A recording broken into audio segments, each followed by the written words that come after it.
자, 오늘 구원 얻는 믿음이란 무엇인가? 오늘은 이제 제 8장인데 8장 오늘 두 번째 시간입니다. 지난번에 전반부 했고 오늘 이제 후반부를 보겠습니다. 그래서 완악한 마음을 책망하시는 예수님 두 번째 시간을 갖겠습니다. 지난번에 본 그 앞부분에 끝부분에 요한복음 13장 24절에서 25절 말씀인데 여기 그가 예수의 가슴에 그대로 의지하여 말하되 주여 누구 오니까? 예수께서 대답하시되 내가 한 조각을 찍어다가 주는 자가 그니라 하시고 한 조각을 찍어다가 가룟 시몬의 아들 유다를 주시니. 자, 여기서 요 마지막에 예수님이 그 한 조각을 찍어다가 가룟 유다에게 주셨다라는 거, 뭔가 유다에게 주님이 지금 1대1로 뭔가 이렇게 가까이 가신 거 아닙니까? 바로 그 사건을 두고 이제 지금 오늘 세 번째 영예로운 손님이라고 하는 사실 예수님이 가룟 유다를 영예로운 손님처럼 그렇게 대우해 주셨다라는 그런 말이에요. 그래서 한번 이 부분을 한번 들어가 봅니다. 자, 이것은 요한의 질문에 대한 대답이었을 뿐만 아니라 유다를 향한 또 다른 사랑의 표시였다. 그러니까 요한의 질문이 뭐였느냐면은 너희 중 하나가 나를 팔리라라고 말씀하셨을 때에 그럼 그 예수는 팔자가 누굽니까? 하고 서로 막 이렇게 누군지 좀 알려달라고 요한이 사실 그 질문을 했거든요. 자, 그 조각은 무교병의 한 조각이었으며 그 식사를 위해 준비된 떡에서 떼어낸 것이었다. 6월절 기간 동안에는 식탁에 쓴나물, 식초, 소금, 대추야자, 무화과와 건포도가 접시 가득 올라온다. 이 재료들을 물을 조금 넣고 지디겨 반죽으로 만든 다음 떼어낼 수 있는 형태로 만들어진다. 그리고 주인은 그 무교병 중에 한 조각을 집어서 영예로운 손님에게 주곤 한다. 6월절 기간 동안 6월절을 보통 이제 무교절과 같이 지내기 때문에 일주일을 이제 절기를 지내요. 그 일주일 동안 계속 먹어야 되잖아요, 음식을 사람이. 그러니까 바로 그게 지금 이런 뭐 식탁에 올라오는 여러 가지가 있는데 이런 것들을 이렇게 한꺼번에 이렇게 해서 아마 이게 이렇게 찌으면은 걸쭉한 뭐가 될 건지 모르겠는데 하여튼 일종의 과일 종류하고 과일하고 이제 나물하고 같이 이렇게 섞어서 뭔가 이렇게 먹는 건가 봐요. 저희 집도 이런 걸 먹어요. 아침에 저희 집사람이 그걸 만들어서 이제 아침 밥을 안 먹고 이제 이런 걸로 대용식을 하는데 그 양배추, 당근, 사과 사과 일부분 조금 들어가고 그러니까 주로 양배추 그다음에 당근 뭐 이제 사과니 또는 무슨 다른 것도 이렇게 조금씩 블루베리니 뭐 다 들어가요. 그래서 그걸 한꺼번에 이렇게 갈아요. 갈으면 이렇게 죽같이 걸쭉한 것이 되는데 그게 저희 아침 식사예요. 그래서 그걸 이렇게 한 공기는 안 되고 한 공기 조금 못 되게 이렇게 해서 먹는데 아마 여기 만든 게 그거 비슷하다라는 느낌이 들어요. 그런데 이제 그게 일주일 동안 계속되니까 그동안에 누가 오고 그러면은 그 집 주인이 그걸 만들어 놓고 있다가 그 오는 손님한테 이걸 이제 대접하는 거죠. 이렇게. 그랬는데 그거는 마치 여기 지금 얘기대로 뭔가 좀 영예로운 손님에게 그런 걸 내준다. 그렇죠. 뭐 아무나 그냥 한번 왔다가 그냥 금방 갈 사람 같으면은 그냥 잘 가시오. 그리고 끝나는데 그게 아니라 당신은 귀한 분이니까 우리 같이 이렇게 식사합시다. 할 때 이제 이걸 내놓는 거죠. 그래서 영예로운 손님에게 주곤 한다. 그냥. 근데 그걸 가룟 유다에게 줬다는 거예요. 말하자면 이때는 물론 그 빵, 우린 떡이라고 해석됐지만 그게 원래 빵이잖아요. 이렇게 구운 빵이거든요. 6월절 빵은 그걸 이렇게 툭 잘라서 뭔가 이렇게 찍어서 먹는 거예요. 초 같은 걸 이렇게 찍어서 그냥 먹으면 이게 좀 너무 건조하고 그러니까 찍어서 부드럽게 해서 이렇게 같이 먹는 건데 그렇게 찍어서 가룟 유다를 주셨다는 거죠. 예수님이. 그럼 가룟 유다를 마치 이렇게 6월절에 음식을 대접하는 것 같이 특별 대우를 해준 격이 됐다라는 의미죠.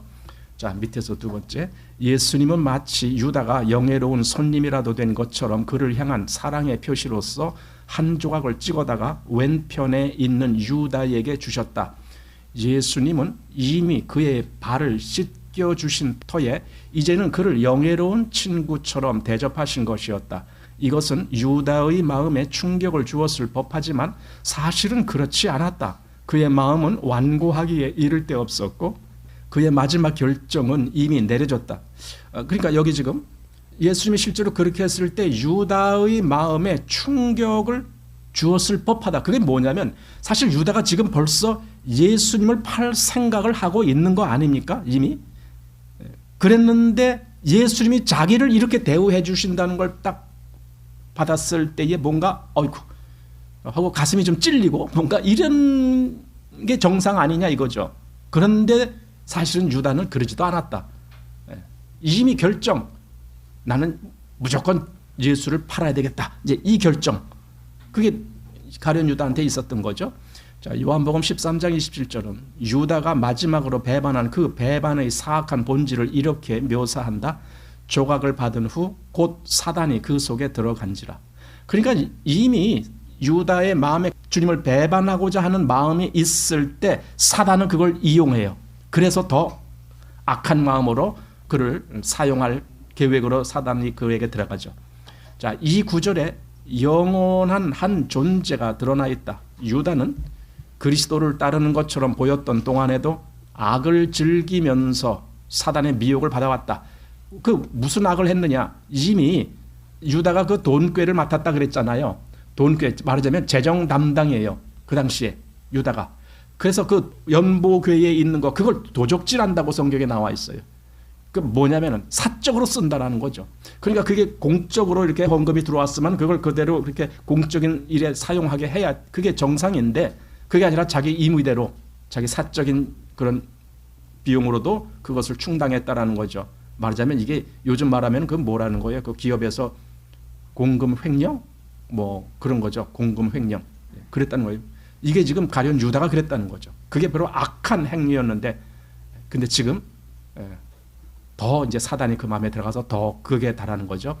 이제 사단은 그의 마음에 들어가 그를 완전히 지배했다. 여기 지배라는 말이네요.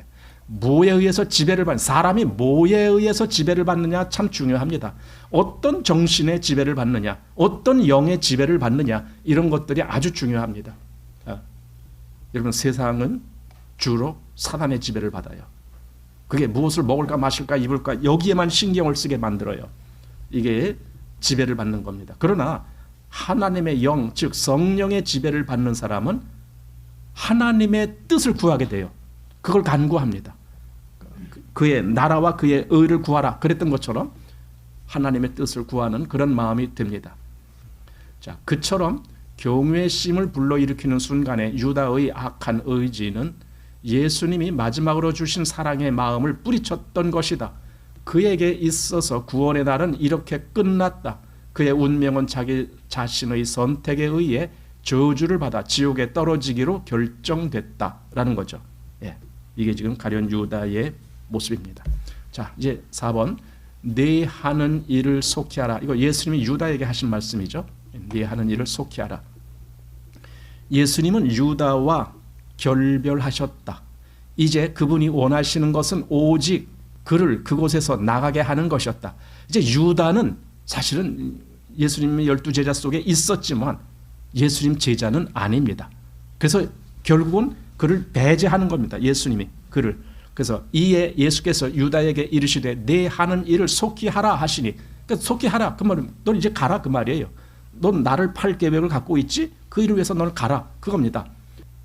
그런데 여기 속히 하라 하는데 여기 이제 요 밑에 보면 중요한 의미가 있습니다. 유다의 불신은 확고했으므로 예수님은 더 이상 그에게 하실 말씀이 없으셨다. 그 배반자는 예수님이 제자들과만 함께 있고자 하는 예수님의 시간을 방해하고 있을 뿐이다. 그러니까 유다가 거기 섞여 있는 것은 예수님이 진짜 제자들과 나누어야 될 그 친교를 오히려 옆에서 방해하고 있는 거죠. 왜? 그는 진짜 제자가 아니니까. 그러니까 섞여 있는 상태에서는 순수한 이런 교류가 있기가 힘들죠. 그래서 유다는 어차피 나가야만 됐던 거예요. 그런데 성경은 묘하게도 그가 나가자 곧 밤이 왔다 그랬죠. 밤. 그러니까 유다는 밤으로 간 거예요. 어둠으로 간 거예요. 그런 의미로 이중적인 의미가 거기에 있는 겁니다. 자, 성경은 이렇게 말씀한다. 이 말씀을 무슨 뜻으로 하셨는지 그 앉은 자 중에 아는 이가 없고 어떤 이들은 유다가 돈 괴를 맡았으므로 명절에 우리의 쓸 물건을 사라 하시는지 혹 가난한 자들에게 무엇을 주라 하시는 줄로 생각하더라. 그러니까 아무도 제자들은 그걸 몰랐다는 거예요. 그러니까 너 할 일을 속히 하라. 어서 가서 속히 네 할 일을 하라. 이렇게 예수님이 말씀한 뜻을 몰랐다는 거죠. 그게 물론 나중에는 알았죠. 자, 아마도 베드로와 요한을 제외하고는 그들 중에 아무도 유다가 배반자라는 사실을 알지 못했을 것이다. 아니, 여기서 왜 베드로와 요한을 제외하고, 그 말은 베드로와 요한은 그걸 알았을 것이다. 지금 그런 말인데 어떻게 알았을까 모르겠습니다. 하여튼 요한이 물어봤을 때에 내가 한 조각을 찍어다가 주는 자가 바로 그다 해서 그래서 알았다는 말인가? 뭐 하여튼 그럽니다.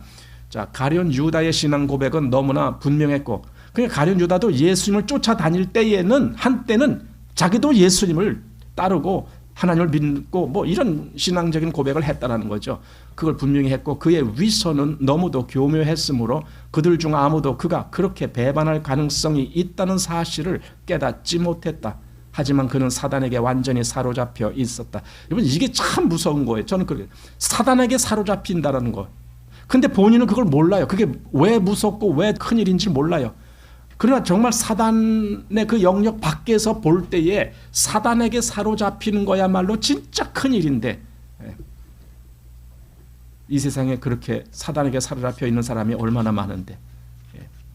자, 겉모습은 오해의 여지가 얼마나 많은가.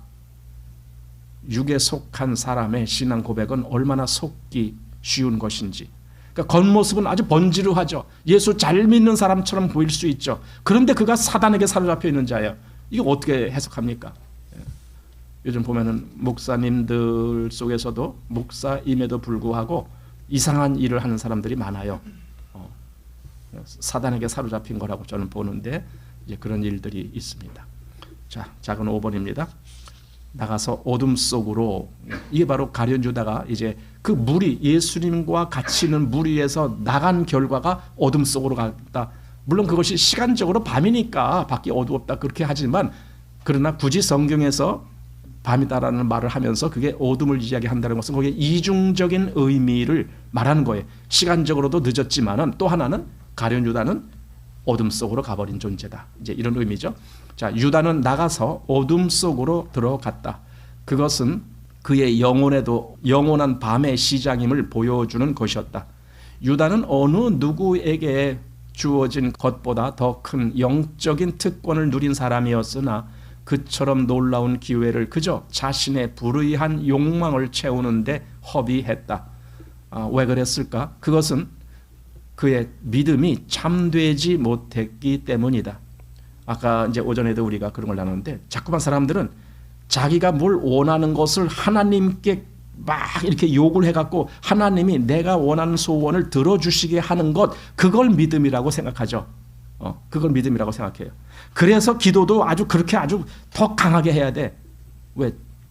그래야 하나님이 들어주신다라고 하니까. 그러나 진짜 믿음은요, 내가 요구하는 그것을 하나님이 들어주신다는 게 그 개념이 아니라 하나님의 뜻이 나를 통해서 이루어져야 됩니다. 하나님, 나는 그걸 원합니다. 그러면서 강한 기도를 해야 돼요. 거기서. 그러니까 반대를 가지고 강한 기도를 하는 것이 아니라 진짜를 가지고 강한 기도를 해야 되는 거예요. 그죠? 하지만 가룟 유다는 그 믿음이 참되지 못했다. 그는 처음에는 그리스도께 적극적으로 반응했으나 결코 전심으로 하지는 않았다. 그의 삶은 구름 한 점 없는 예수님의 임재의 빛 가운데 살았음에도 불구하고 절망의 밤으로 끝났다. 왜 절망의 밤입니까? 그가 나가니까 밤이로라 그랬잖아요. 마치 그의 인생이 그렇게 흘러가는 것처럼. 자, 전적으로 헌신된 마음 없이 그리스도께 나아오는 사람에게는 누구나 그렇게 될 가능성이 있다. 그리스도께 헌신된 마음이 없다. 즉 정말 그리스도를 주님으로 보질 못하고 어느 정도까지 자기가 그어놓은 선, 나는 여기까지는 그래도 신앙인처럼 그리스도인처럼 살래. 그렇지만 그 이상은 나는 안 가. 왜? 그러면 내가 손해보잖아. 이제 이런 생각을 하고 있는 거죠. 여러분, 그리스도인들은 손해봅니다. 세상적으로는. 당장 뭐예요? 시간적으로 손해보잖아요. 내가 주님 때문에, 뭐 교회 때문에 또는 뭐 다른 이런 하나님과 관련된 일 때문에 시간을 많이 할애를 해야 되잖아요. 그러면은 그 시간에 내가 만약에 세상적인 다른 것을 하면은 얼마나 더 돈을 많이 벌고 얼마나 더 잘 살게 될까, 이 생각을 하면은 내가 손해보는 것 같다는 느낌이 들잖아요. 그러니까 이런 사람들이 생각하는 바에는 그 일정한 선이, 나 여기까지만 그럼 내가 양보하지 뭐, 그리고 더 이상은 안 돼, 이렇게 하는 거죠.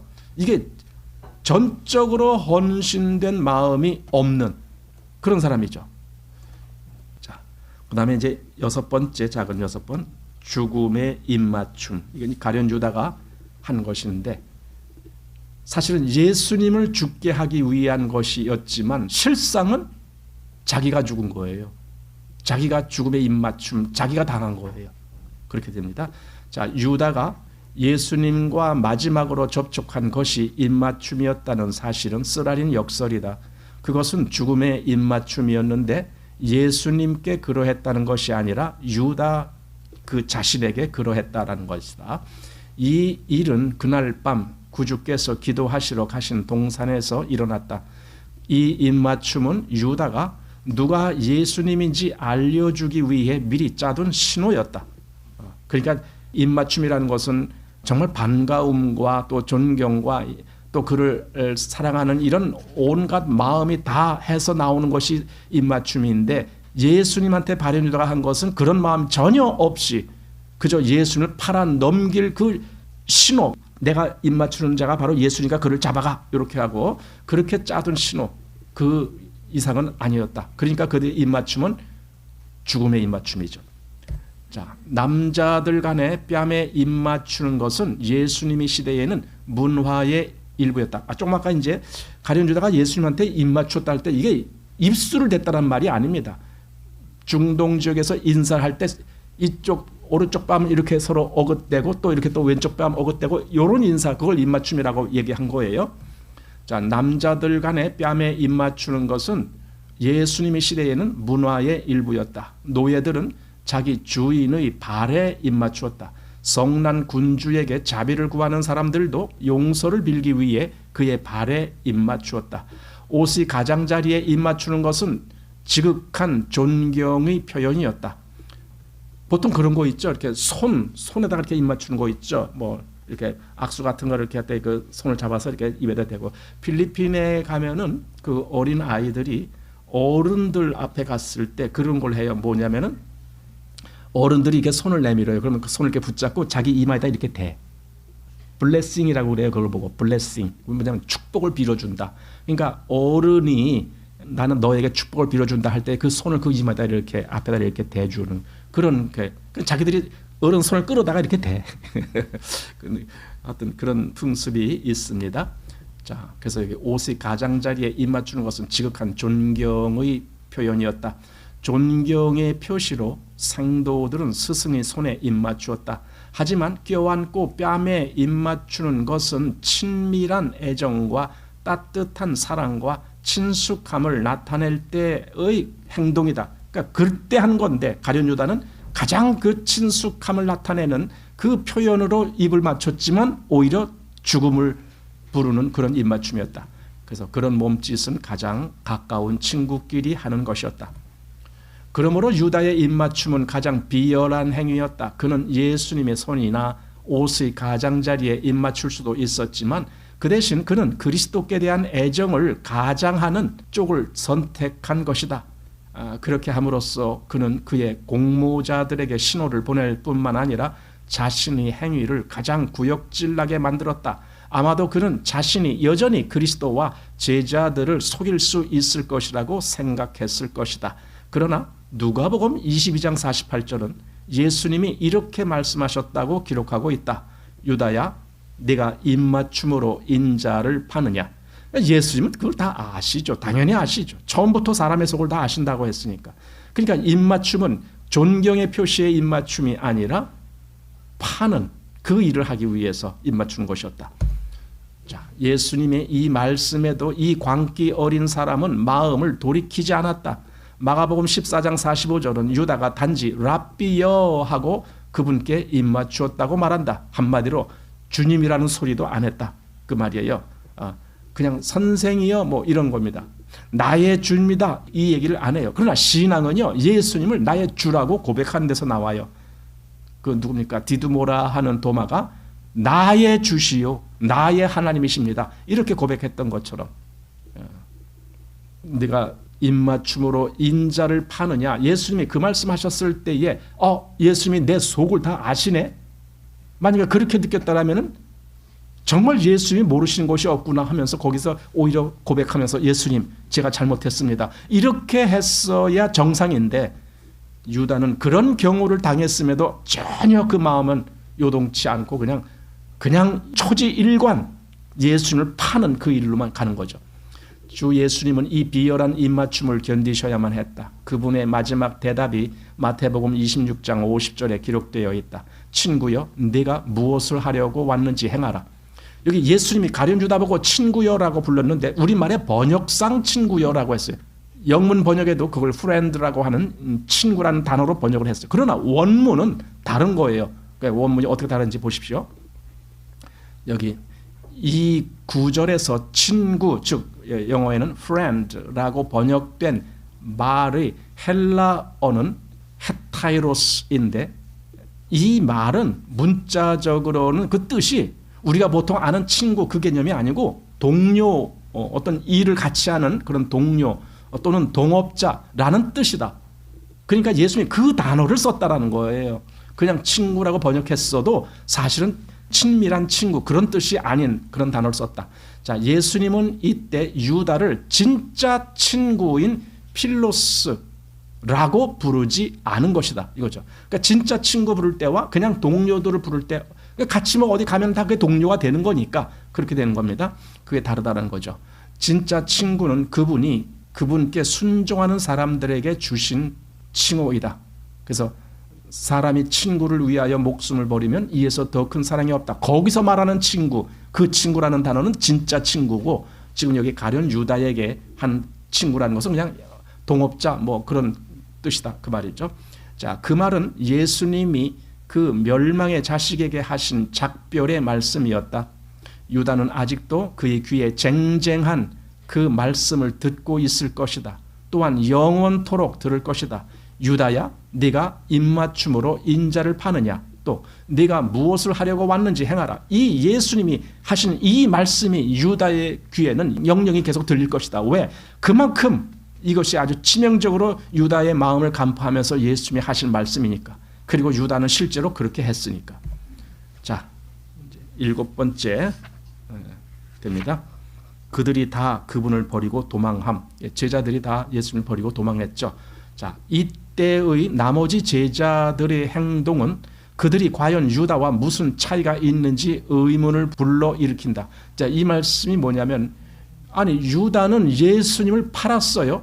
그런데 다른 제자들은 그럼 뭐 했냐? 다른 제자들도 예수님을 버렸어요. 그리고 도망갔잖아요. 그러면은 아니 가룟 유다나 다른 제자들이나 뭐 거기서 거기네 뭐 대동소이하네 뭐. 그러니까 어떤 면에서 보면은 다른 제자라고 더 특별히 구별될 만한 일이 없다. 지금 그 의도잖아요. 그런데 사실은 그게 아니에요. 이건 완전히 갈라지는 것이 있어요. 어떻게 갈라지는지 보십시다. 마태복음 26장 56절은 제자들이 다 예수를 버리고 도망하니라고 말한다. 예수님은 앞서 오늘 밤에 너희가 다 나를 버리리라고 말씀하심으로써 이렇게 될 것을 예언하신 바 있다. 그들은 예수님으로부터 등을 돌렸다.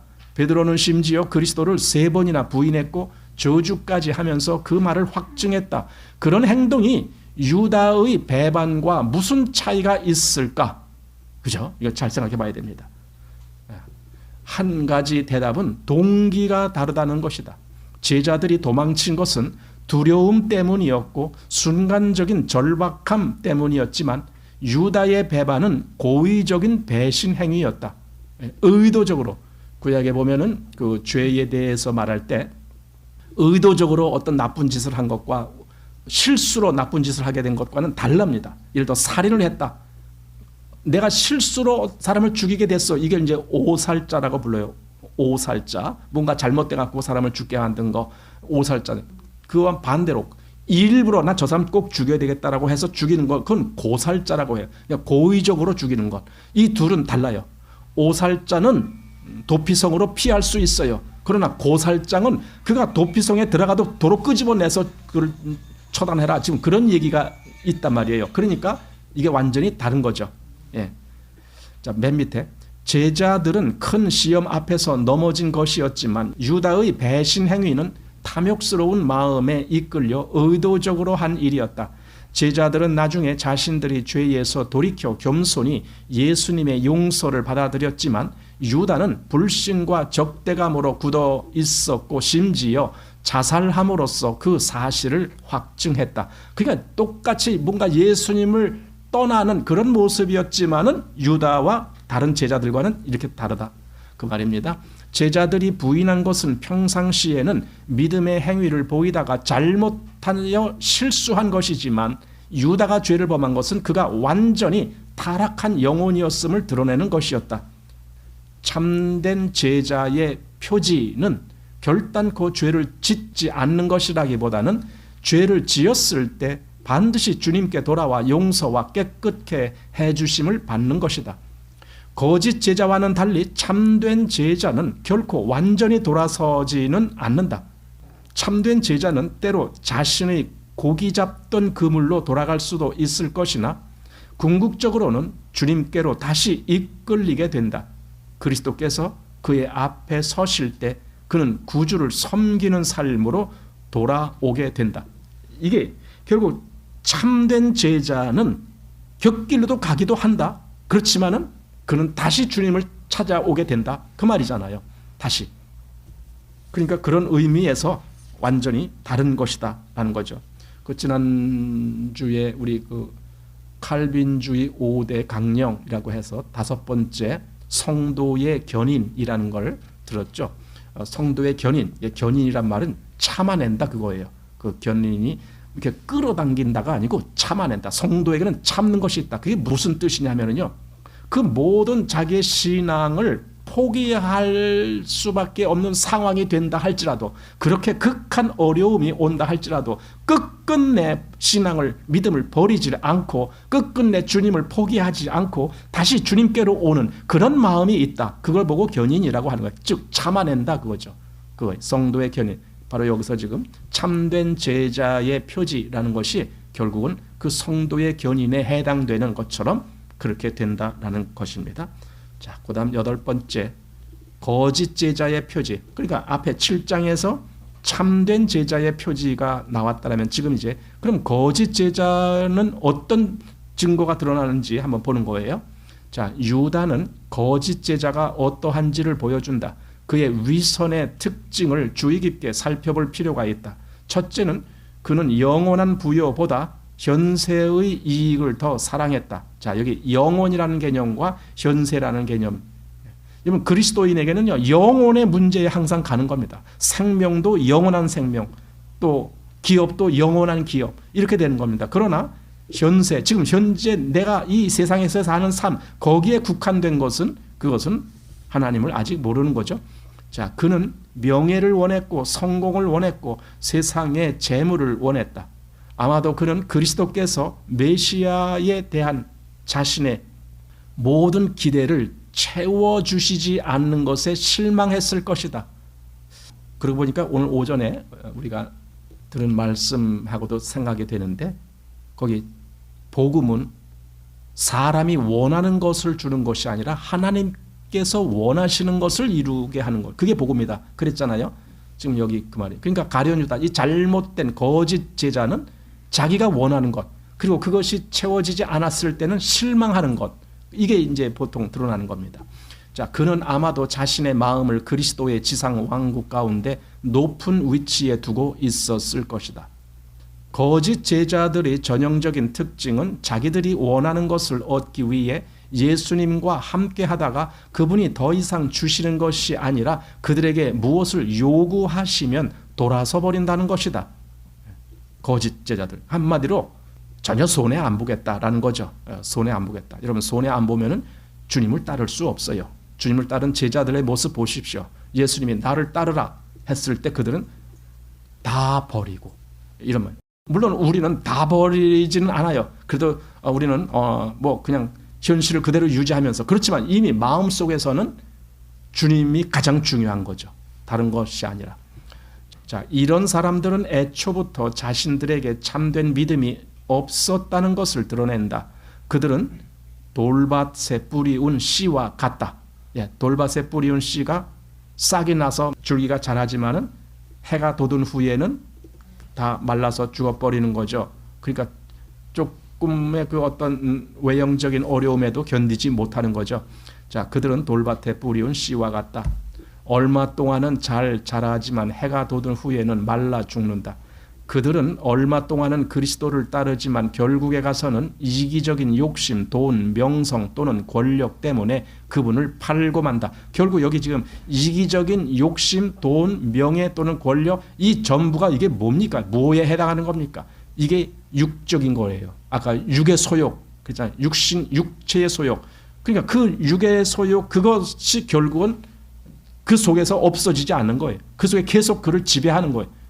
그 상태에서 겉으로는 그리스도, 예수를 믿는 것처럼 행하는 거죠. 이게 거짓 그리스도인이죠.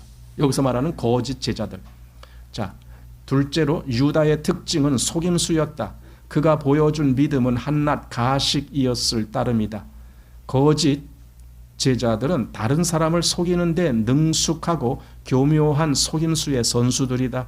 그들은 주님을 사랑하는 것처럼 가장하지만 그들의 입맞춤은 배반의 입맞춤이다. 예. 속이는 것, 원래 이 거짓은 다 사단으로부터 말미암은 것입니다. 그래서 사단을 거짓의 아비라고 말하는 겁니다. 근데 이 세상 보십시오. 거짓을 말하는 것, 저는 우리가 다른 것으로 판단하는 것이 아니라 이 하나님의 말씀의 기준으로 판단해 볼 때에 거짓을 말하는 사람들은 하나님과 상관없는 사람들이다. 이렇게 보게 돼요. 예를 들어 이단자들 보십시오. 신천지. 그들이 지금 얼마나 강하게 자기들이 진짜 하나님 믿는 거고 떠들어도요. 저는 알아요. 그들이 얼마나 거짓말을 잘했는지. 그 신천지 그들이 초기에 어떻게 했습니까? 자기를 신천지라고 말합니까? 전혀 말 안 해요. 그냥 우리 같이 성경 어디 가서 좀 공부해 보지 않겠습니까? 끌고 가면 또 거짓 어떤 사람, 저기 선교사가 마침 외국에서 지금 들어와서 계시는데 그분한테 한번 가서 우리 얘기 나눠봅시다. 그거 끌고 가는 거예요. 근데 사실은 선교사가 아니에요. 지들끼리 이미 각본이 돼 있어요. 너 선교사 노릇해. 나는 너 알지 못하는 사람이라고 그렇게 해. 내가 우연히 만난 걸로 해. 이렇게 하면서 이제 끌고 가서. 그러니까 전부 속이는 거예요. 그러면서 그것을 속이는 것을 정당화합니다. 뭐라고 합니까? 그게 모략이라는 거예요. 모략. 속임을 모략이라고. 그러니까 이런 모든 속임이 만연한 것은 그것이 무슨 이단이건 아니건 아니면 기존 교회에 있는 사람이건 아니건 간에 거짓으로 뭔가를 한다. 전부 사단에 속한 겁니다. 거짓은 사단이 그 아버지니까. 자, 마지막으로 유다와 모든 거짓 제자들은 그들이 무엇을 받아들이느냐로 판별된다. 그들은 느슨한 양심, 마음의 평안, 좋은 평판 또는 영적인 자기 만족으로 만족해 한다. 여기 이 말씀을 제가 왜 굳이 여기다 밑줄 그어놨냐면요. 영적인 자기만, 이게 지금 우리 그리스도인이라고 하는 사람들 속에 얼마든지 생길 수 있는 거예요. 이게 영적인 자기 만족. 하나님이 기뻐하시고 하나님이 만족해 하시는 것이 아니라 내가 기뻐하고 내가 만족하는 것. 거기에 얼마든지 빠질 수 있습니다. 그런데 그게 전부 거짓 제자들이다. 이거죠. 자, 그들 중 어떤 이들이 그리스도를 믿노라고 고백하는 이유는 사업에 도움이 되기 때문에 또는 자기들 생각에 그리스도를 믿으면 건강해지고 부유해지거나 번창한다고 생각하기 때문이다. 뭔가 나에게 잘 된다. 그것 때문에 하나님을 찾는 거예요. 이게 전부 잘못된 거죠. 그러나 그들은 팥죽 한 그릇에 장자의 명분을 판 에서처럼 구주를 팔 것이다. 유다와 마찬가지로 그들은 세상을 사랑하며 어두움을 사랑한다. 그들의 반쪽 마음뿐인 믿음은 필연적으로 불신의 굳은 마음으로 바뀔 것이다. 반쪽 마음뿐인 믿음. 사실은 믿음은 반쪽짜리가 될 수는 없습니다. 믿음이라는 것은 전체 내 온 마음에서 작용하는 것이 믿음입니다. 그런데도 여기 굳이 반쪽 마음뿐인 믿음이라고 한 것은 믿는다라고 하면서도 마음 한구석에서는 그냥 믿지 않는 그 마음에 갇힌 공존을 하는 거예요. 바로 그런 상태에 있을 때 결론은 굳은 마음으로 바뀔 것이다. 이렇게. 자, 저는 현대 교회에 유다와 같은 사람들이 많은 것을 두려워한다. 그들은 예수님께 호의적이다. 그들은 제자인 것처럼 보이고 그렇게 말도 한다. 그러나 그들은 그분께 헌신되어 있지 않으며, 여기 헌신이라는 개념도 잘못 알아요. 요즘 헌신은 나름대로 뭔가 열심히 하면서 자기 사욕을 차리질 않고 그냥 여기다 뭔가 이렇게 애를 써가면서 뭘 해주는 것, 그걸 헌신이라고 생각하는데요. 그거 헌신이 아니에요. 자기 노력은 돼요. 자기 열심은 돼요. 그러나 헌신이라는 개념은요, 이건요 오직 하나님께만 하는 거예요. 이건 하나님의 뜻이 이루어지는, 거기에 나의 모든 것을 함께 하는 것이 헌신입니다. 자, 이 헌신되어 있지 않으며 따라서 그분을 배반할 최악의 가능성이 있다. 그와 달리 참 제자는 예수님을 실망시킬 수는 있을지언정 결코 그분을 대적하지는 않는다. 참된 그리스도인은 일시적으로 주님을 옹호하기를 두려워할 수는 있을지라도 결코 그분을 팔아넘기지는 않는다. 참된 제자도 불가피하게 비틀거릴 수 있다. 하지만 죄에 빠졌을 때 그들은 깨끗게 해주실 것을 구하지 더러운 구덩이에 도로 눕지는 않는다 하면서 베드로후서 2장 22절, 거기 그 개가 그 토화한 것을 뭐 어떻게 하고 돼지가 그 씻어선 곳에 도로 뭐 누웠다, 뭐 이런 말씀이 있는 거거든요. 그 말씀. 자, 그들의 믿음은 부서지기 쉬운 것도 아니며 일시적인 것도 아니다. 그러니까 진짜 참된 제자는 그 믿음이 뭔가 흔들리는 것처럼 보일 수도 있고 곁길로 가는 것처럼 보일 수도 있고 그래요. 그렇지만은 여기 결론적으로 그거예요. 그들의 믿음은 구주께 대한 역동적이면서도 계속 자라가는 헌신이다. 이게 진짜 믿음, 이 참된 제자의 상태가 그렇다. 결코 바뀌지 않는다. 그러니까 완전히 사단에게 넘어갈 수가 없다 이거죠.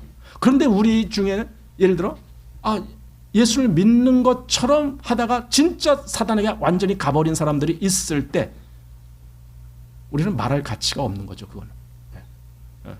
그러니까 이거는 우리가 늘 우리 자신들에게 경계의 말씀으로 비춰지는 겁니다. 나는 과연 어떤가? 나는 여기 참된 제자처럼 그런 마음으로 하고 있는가? 내 속에. 그러니까 이렇게 흉내내라는 것이 아니라 그렇게 돼가고 있는가?